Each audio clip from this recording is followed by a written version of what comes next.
Good morning sa ating masisipag na followers mga idol. At for today's video nga mga idol magluluto po tayo ng pusit mga idol, adobong pusit mga idol. Ulam natin sa tanghalian mga idol. Heto nga mga idol, napakalupit ng sangkalan ko mga idol. Heto ang pinaka-special na sangkalan mga idol. Ba naman ay nawala po yung sangkalan nito mga idol, pati saging, lahat na lang. At kaya mga idol, ito muna ang ginamit nating sangkalan. Naghiwa na nga po tayo ng sibuyas, bawang at luya dito mga idol. Sabay lagyan na ng mantika sa kawali mga idol at mainit ang ating kawali.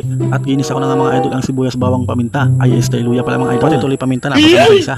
At heto na nga mga idol, medyo brown na ang ating sibuyas mga idol kahit ilalagay natin ang pusit mga idol. Tama kaya ang ginagawa ko mga idol sa pagluluto ng pusit mga idol. Comment lang kayo mga idol kung ano pang kulang mga idol.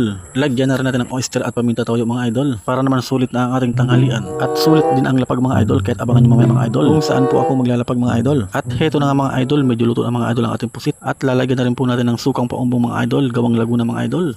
So ito lang po yung mga idol ang ating for today's video at kakain na po tayo mga idol. Yun mga idol, kain tayo mga idol.